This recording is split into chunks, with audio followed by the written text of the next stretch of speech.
We're not getting out of this easily at all. We might as well wrap our minds around it and make ready for what's to come, whatever it may be. You know, this sounds like a bunch of 21st century hippies. I was looking at this ICLEI, ICLEI.org, Local Governments for Sustainability. That's your initials, okay. A global network working with more than 2,500 local and regional governments committed to sustainable urban development, active in 125 plus countries.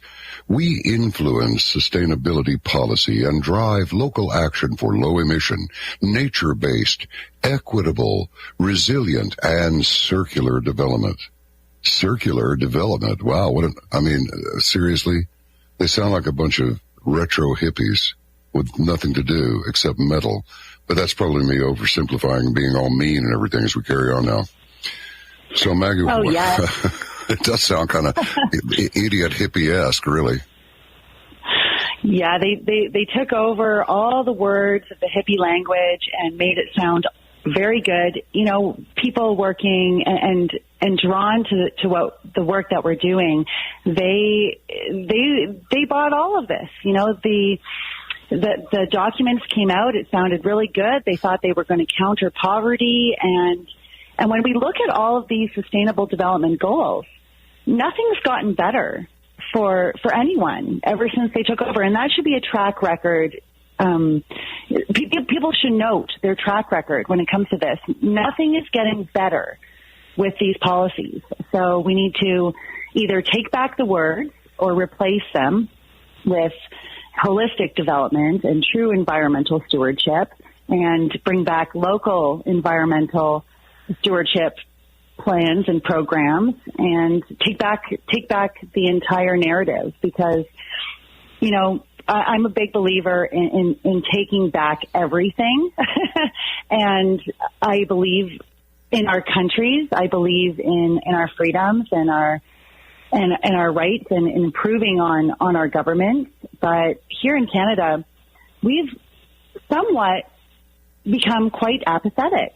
And you look at the voter turnout and all of these things, and even the level of engagement at the local level. And there's such a huge gap that can be filled. And as much as people think, oh, the government's dropped the ball and they're not taking care of the people like they should, the people have dropped the ball too. So instead of just being a victim to circumstances, we should just get to work. It's a matter of, you know, doing some reports on our municipalities, sending emails to our councillors, finding the joining resolutions where they've adopted these programs, creating a motion for them to opt out of the programs, getting statements of support circulated in your community, and getting the signatures on them and showing public support to opt out and to adopt local programs, and finding friendly counselors and getting them to move these motions, and just public awareness campaigns at that local level. We can push back, you know, and they will keep doing the most ridiculous things at the World Economic Forum, at the UN, and I find that they do that intentionally to trigger us and to get us thinking outside of our circle of influence when we have so much power and potential to influence the people directly in our communities. So in the United States, there's Mary Baker's book, Citizen Ninja, Stand Up to Power, and the AmericanPolicy.org. I've been very inspired by their work. And you have Tennessee. They passed a resolution to completely opt out of Agenda 21, including in that resolution that I don't believe that the municipalities are even allowed to work with ICLEI anymore. So these are great examples that we can put forward to our councillors and to show them that they're not the first ones, that the tide is turning, and we're not going to continue down this road anymore. So, yeah, there's no reason for us to assume that it's just over just because these useless individuals up there in these various agencies say so. It's over when we say it's over. And I think it's interesting the way this is worded. ICLEI is not a United Nations agency or controlled by the UN in any way. ICLEI is one of many NGOs recognized by the UN to provide input into these processes. Into what processes? So let me ask you this. What is the most, in your opinion, the most sinister thing that they're not saying when it comes to infiltrating? Effectively, that's what they're doing, infiltrating local governments. What is the most sinister scenario?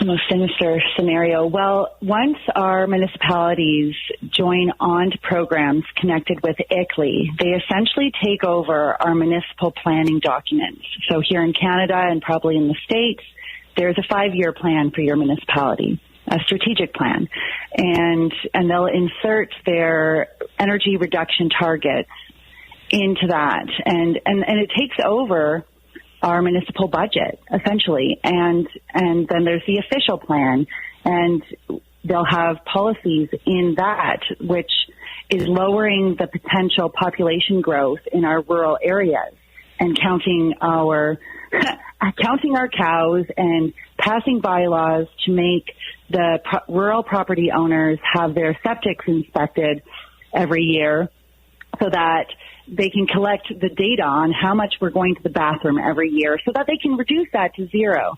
So they're making all of our lives harder. They're making it so that we can't sever our larger rural properties and allow our families to move onto them and naturally grow our smaller towns and communities. You know, the whole thing is sinister because when you take people's land away from them that they've held for generations, you create the mental health crisis. You create the instability. And I've watched as I drive through Canada over my lifetime, and I see these small towns die, and I see the only people who are allowed to live on the land here are the people who can put up solar panels along with a mansion. How dare you think to live in a tiny home and truly live in a sustainable way? They'll knock on your door with their notices and say you have 30 days to vacate this property. They're absolutely against truly sustainable living, and it's all about the money, and they're buying up the land with these land trusts, and it's just ridiculous. Here in Canada, like I said, 80% of our land is already uninhabited. We don't need our money going into land trusts to buy up land to keep it uninhabited. We have a housing crisis, and I'm watching my generation of middle class people get completely pushed out. There's really good upper class people that are trying to push back and support us here, and the lower class is falling into drug addiction and mental health issues and living in tents in the winter in Canada. And, you know, how much suffering can we take, right? How much suffering can we watch before we get to work and start doing something about it? So this is probably the easiest strategy I have found, and there's a lot of other great strategies taking place here in Canada. And I'm just trying to support them all, but also stay focused on what I think will be most impactful for us. You know, Maggie, in your somewhat condensed CV, because there's a lot of material here, ladies and gentlemen, there's the mention of some PTSD. Now, if this is not something you want to go into, you can just say, well, we'll save that for another time. But I'm thinking that in the United States, there were a few mostly Democrat, leftist, communist-controlled cities in the country that were really rough on their citizens. But the stuff that was happening to the citizens in Canada was, to me, just appalling. Did what was going on during COVID contribute to this PTSD, or was that caused, if I may ask, by something else? I think I probably had CPTSD going into COVID, but I managed that fairly well.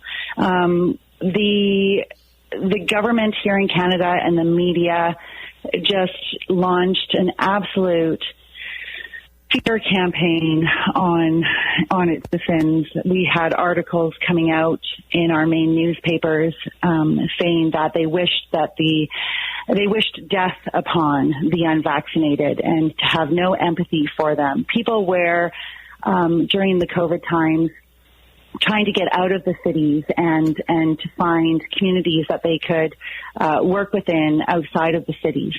And so much was going on here. People were trying to leave Canada. We weren't allowed to leave Canada.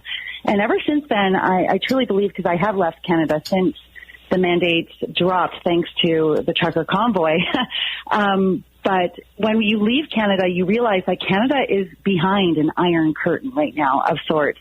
And the people here, we are trying desperately to save this country. And I shouldn't say desperately. I think we're actually coming out on top, and the pendulum is swinging. And they won't stop that Canadian spirit. But the PTSD for me really came during my experience in Ottawa after the Emergency Act had been unlawfully invoked.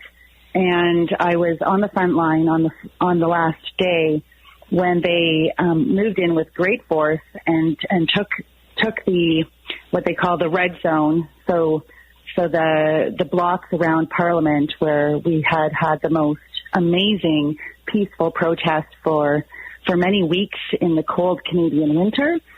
And I was outside of the West Block, and we had been pushed down the side streets, and they had taken the streets with the trucks. And to me, it really kicked in. How can they ever get away with this? How can they justify this? And I just knew that they couldn't, and they wouldn't in the long run. So there was a man there. He had a stack of our Bill of Rights and printed out in large print. And I just kind of knew that I couldn't move back one more step. I looked back and I knew how hard it was for everyone to even get in there that day. They had put so many barriers for the people to come in and support the protest. And I took the Bills of Rights, and I laid them on that front line. And I told them, if you take one more step, you are going to trample our rights with your boots, both literally and figuratively, symbolically. And I knelt on that line, and I didn't say anything to anyone. I just did my thing. But it inspired the crowd. And, we had a Bible passed up and laid on the line. Canada's very multicultural. There were people there from every background and faith and culture. A man from the Middle East came up, and he laid his beautiful prayer mat on the line, and he started praying. It was eerie calm. And they switched out the nicer cops, which they seemed to do every block because they couldn't handle what they were doing, and whoever was in charge knew that. And they put the riot police up against just the people. And at that point, we went through the line, and they put a gun right to my head on the other side. But the police officer from Ottawa who picked me up told me, the protesters won this today. The truth will come out. You proved you were peaceful until the end. And we watched those Bills of Rights swirl up in a windstorm, and I know we will win this in the end. Wow, amazing. We're going to take our mandatory bottom of the hour break here and then come right back as soon as we can as we visit with our first-time guest, Maggie Hope Braun, Global Schemes and Local Impact. You see, folks, this is so bogus. All of it is. Absolutely unbelievable. Never forget this. You can research this. How bad